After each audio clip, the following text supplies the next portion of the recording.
I'm going to tell you right now, I don't like spiders at all. And I don't mean the animal, because I love the animal. I mean this song by System of a Down here on Polymuse Podcast.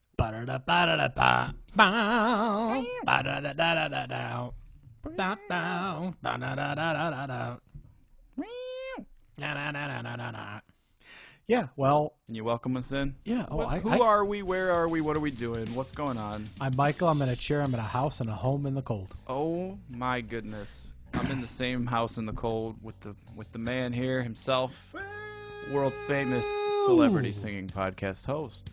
Welcome in. Michael. My name's Ben. We're cousins. We're co-hosts. We like music. We like pizza. We like you. Today we're doing System of a Down's terrific song called Spiders. It's from their debut album, System of a Down. Going through the whole discography, we're whittling down System of a Down into our top 14 Desert Island mixtape. If we give the song an S tier ranking in our review recap, it will be on the Desert Island mixtape. Otherwise, just falls through the cracks and you'll never hear it again. You'll be on that desert island. You won't be able to hear some of these anymore. So we come to spiders. What do you think about spiders before I go on a rant here? Do you have any specific memories of this particular System of a Down song? Was this in the first batch of downloads that kind of preoccupied your System of a Down? It was not. It was not one of the first songs I ever heard, so I didn't go searching for it until later because I did see the music video. It was a single. Yep, it was released February 10th of 1999. Mm-hmm. So it came out after the album, several months after the album. Mm-hmm. It's the most chill song on here, so certainly a different vibe than the whole thing. Dude, it's a power ballad. It's not the same kind of music at all. It peaked at number 38 on the U.S. Alternative chart and number 25 on the U.S. Main Rock chart. That surprises me. Yeah, well, I mean, remember at this time, 98, 99, especially when the single came out and it really got a real push. The radio was a big thing. So, here's our single, put it on the radio, put the music video out, put the music video on. I think this is kind of pre-YouTube, pre-Yahoo, pre a lot of that stuff. Definitely, yes. So regardless of what may eventually turn out to be quote-unquote the best track, the highest stream track at this point, True. That was what mattered, man. It's hitting the radio, what the band determined they were going to send out and put the promo out for. Although that being said, I don't recall ever having heard Spiders on the radio ever. I don't really either, no. You still hear Chop Suey and Aerials, but Spiders, I don't know if you really come across Spiders very often. No, I can't even think of how it goes right now, but I am not a big fan of spiders. I'm just going to tell you, I like spiders. How do you feel about spiders? In general? Like the animal spiders. Spiders in general are fine. I don't like them surprising me, but I don't like anything surprising me. So they're cool. A lot of limbs, but I mean, this is coming from a guy that has a octopus tattooed on him, so I mean that, lots of limbs. 8 legs. Yeah. 8 legs to hold you with. Right. But yeah, I don't mind spiders. Think it's a cool name. I actually like the music video. I like spiders, the animal. I don't kill them. If I see them in my bathroom, usually leave them alone. Just let them hang out. They're just chilling. They chill out. Yeah.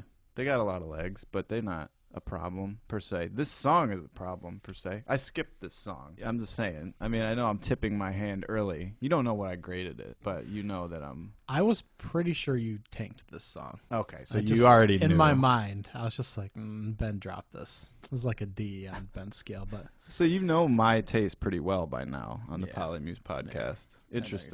Interesting. So this is based on a V-chip, which kind of helped TV parental guidelines. The Telecommunication Act of 1996. Well, that's a whole lot of words for this podcast. It's a lot of syllables, sure.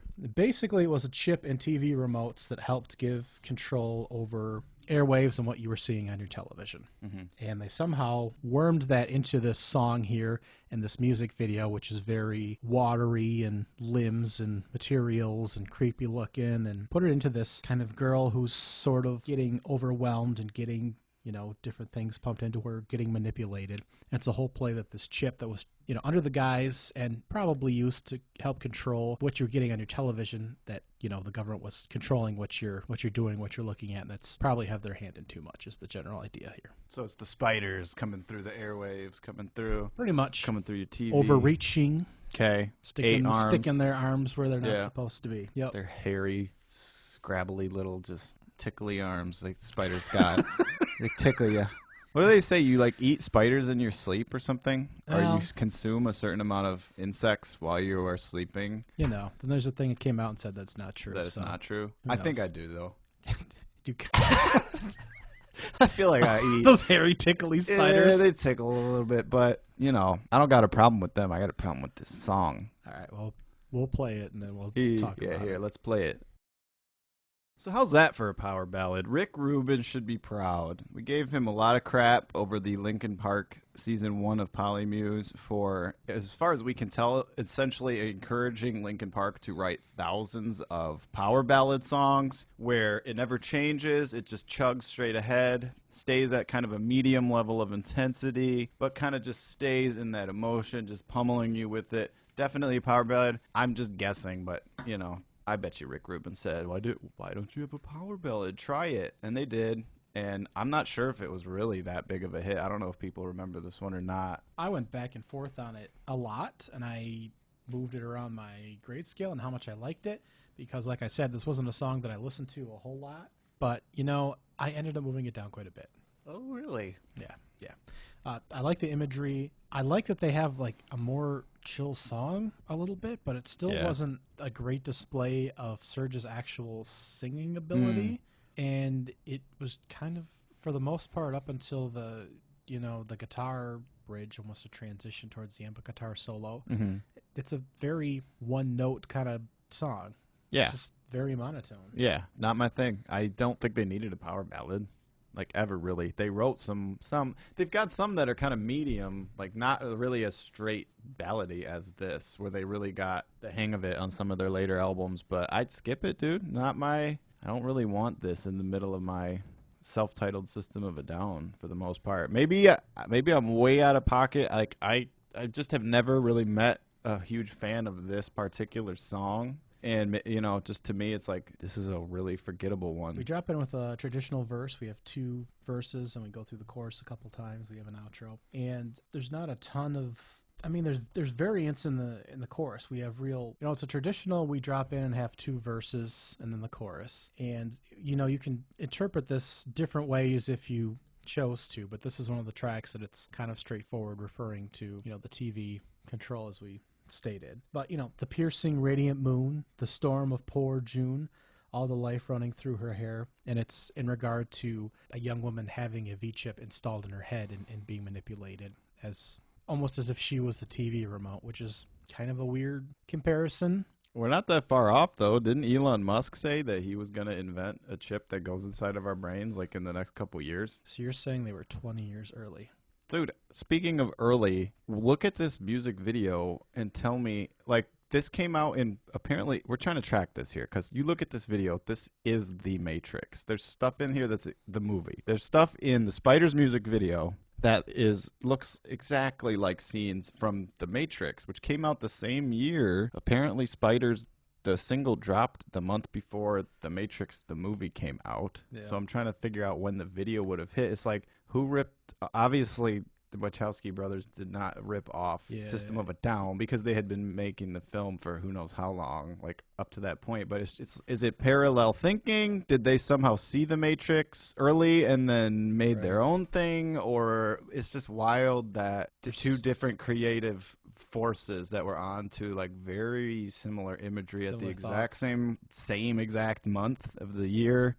And so check out that video. It's very Matrixy. You got people like with their heads plugged into stuff, with their stomachs plugged into stuff, laying in pods. Some other stuff happens. There's like water and a guy, like a weird face paint looking guy, but it's just wild to me how similar some of the imagery is to the Matrix. It wouldn't shock me now. Obviously everything rips off the Matrix now, but I'm looking at this, I'm like, wait a minute. Like, what came first? This makes no sense. Still not positive, but it looks like the single dropped the month before the Matrix came out. So you'd think the video would have probably dropped with the single, and then... Yeah, the first movie of that Matrix trilogy, and then the original trilogy, because now we're getting a reboot. Mm-hmm. Matrix is great, dude. Matrix 1 is great. Matrix 2, not as great. Matrix 3, not as great as Matrix 2. Matrix 4, way worse than Matrix 3. That first Matrix didn't have a whole lot of action. It was like the last closing scene where they're shooting at the lobby or whatever. That was the... they got some kung fu in there. highlight. They got a lot of kung fu before The that. training. Yeah, there's a lot of talking. They said it. It's perfect, dude. It's the perfect amount of philosophy and action, violence. It's the complete package. Like every scene just it shows the whole complete world. They don't waste any time in that movie. Arguable, but I'm glad you enjoyed it. You don't like The Matrix? What's your? It's okay. They should have had too okay. much talking.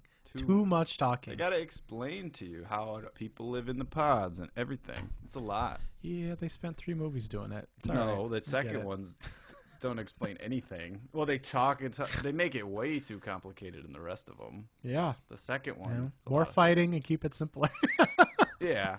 First Matrix movie, B. Wow, that's controversial. You know you're gonna get hate mail back for that. I don't think you're allowed to not give the first Matrix movie an S. That's all right. Let's go. First Matrix movie S. Second Matrix S. movie. I like the second one too. There's people who love the first one and hate all the sequels. I try to defend the I can't even believe I'm trying to defend the first one. I mean, you know, you do you. I'm just saying.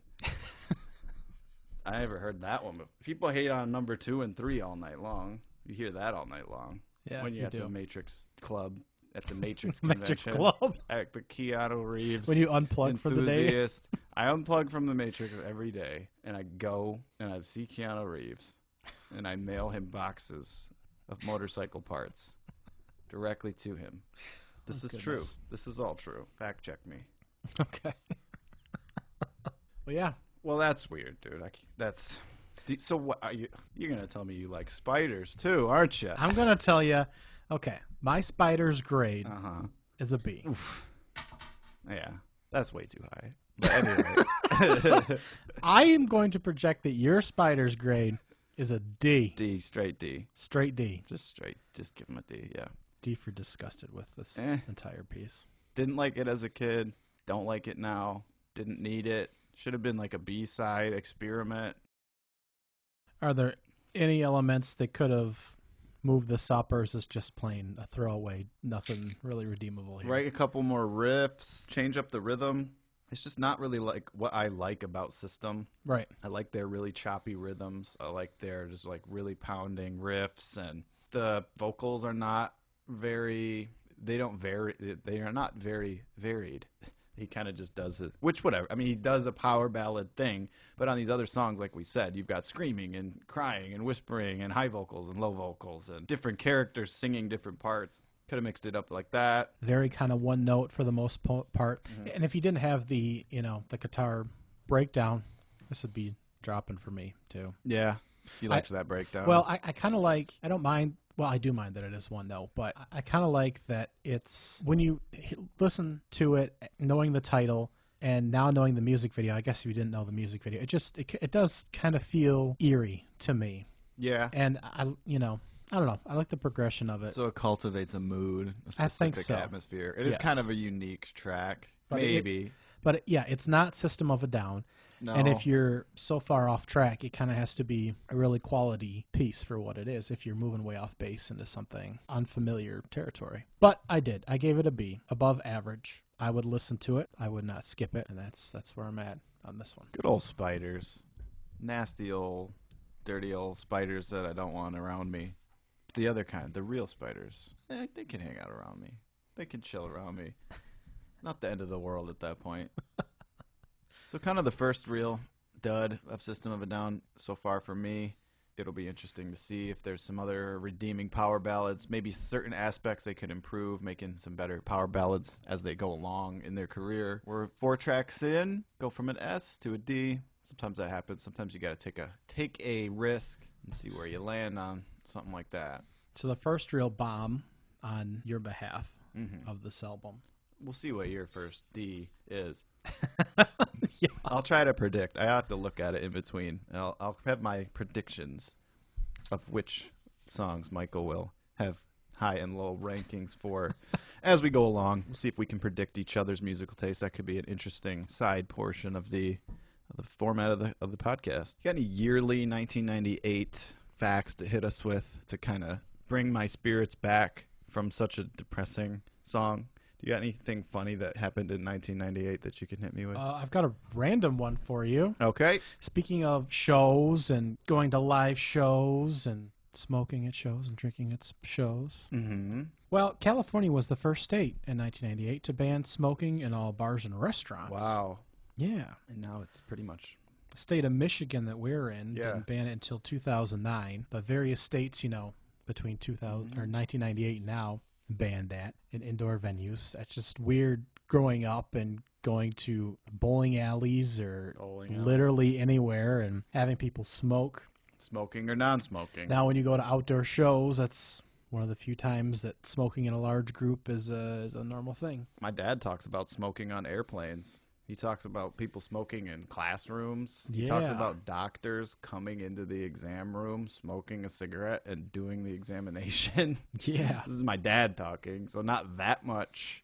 He's older than me, obviously, but it's not that long ago that people were so stupid and naive to the point where you have doctors like endorsing cigarette smoke and checking you out and being like, oh, well, you're not looking so hot today, and blowing smoke in your face. Let me hit the ashtray real quick.